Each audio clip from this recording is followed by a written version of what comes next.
जयाचा जनी जन्मनामार्थ झाला, जयाने सदा वासनामात केला. जयाच्या मुखी सर्वदा नाम कीर्ती, नमस्कार त्या ब्रह्मचैतन्य मूर्ती. सद्गुरुनाथ महाराज की जय.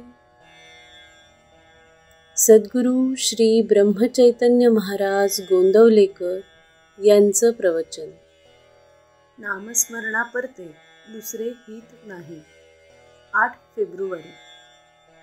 एक गृहस्थ मला भेटले. ते म्हणाले, मला देव पाहावासा वाटतो, तुम्ही पाहिला आहे का?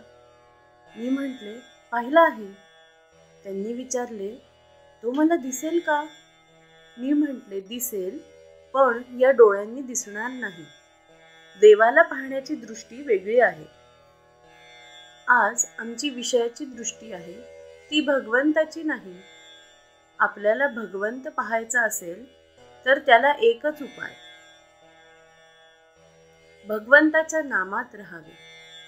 नामाशिवाय दुसरा मार्ग नाही. सगळ्यांना माझे सांगणे आहे, हे ऐकणे अत्यंत जरूर आहे. बरे, ऐकणे कशासाठी? तर मी बरोबर मार्गाने जातो आहे की नाही ते कळण्यासाठी. पण नुसते ऐकून चालणार नाही. ऐकून कृती केली तरच साधेल. ती तुम्ही करा.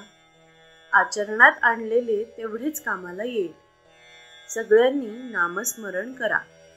नामस्मरणासारखा कल्याणाचा दुसरा मार्ग नाही.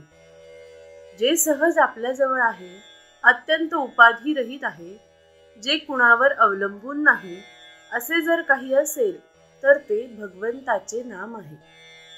तेव्हा शुद्धतेने, शुद्ध आचरणाने जो ते घेईल त्याचे राम खरेच कल्याण करील. आपल्या गुरुने जे सांगितले ते सत्य मानावे. या मार्गाने 100 पावले गेलास तर खजिना सापडेल, असे गुरुने सांगितले. तर दुसऱ्या मार्गाने 200 पावले जरी गेला तरी त्याचा काय उपयोग? मला सगुण साक्षात्कार व्हावा असे म्हणतो, पण प्रत्यक्ष बोलणारा चालणारा सद्गुरू पाहून समाधान होत नाही तर परमात्म्याचे दर्शन करून देऊन काय उपयोग? आंबा हवा असेल तर पोय पेरल्याशिवाय कुठला मिळणार? सद्गुरूने जे सांगितले त्या परते माझे काही हित आहे हे मनातच येऊ नये. आपण खरोखरी सर्वस्वी त्याचे व्हावे.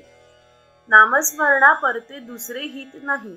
माझ्या नामाने घरात आजारी पडलेला मनुष्य बरा व्हावा म्हणणे म्हणजे त्या नामाचा विषयाकडे उपयोग नाही का केला?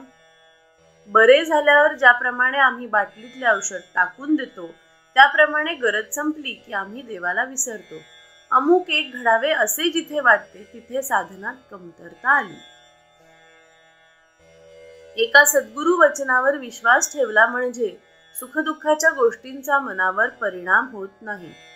मोठा अधिकारी झाला तरी पोराबाळांबरोबर खेळताना ज्याप्रमाणे तो त्यांच्यासारखा होतो त्याप्रमाणे व्यवहारात वागावे. आपण निर्लोभतेने वागावे. खेळात ज्याप्रमाणे आपण चुकू देत नाही त्याप्रमाणे प्रपंचात करावे. प्रपंचाचा सहवास वरवरचा असावा, त्याचा वास आत नसावा. आत फक्त भगवंताचा वास असावा. गुरुचरणी अत्यंत विश्वास आणि साधनाचा अखंड सहवास. येथे प्रपंचाचा सुटला फास. हाच परमार्थाचा मार्ग आहे खास. हाच परमार्थाचा मार्ग आहे खास. श्री अनंत कोटी ब्रह्मांड नायक राजाधिराज सच्चिदानंद सद्गुरु श्री ब्रह्मचैतन्य महाराज की जय. श्री ब्रह्मानंद गुरु महाराज की जय. जय जय रघुवीर समर्थ.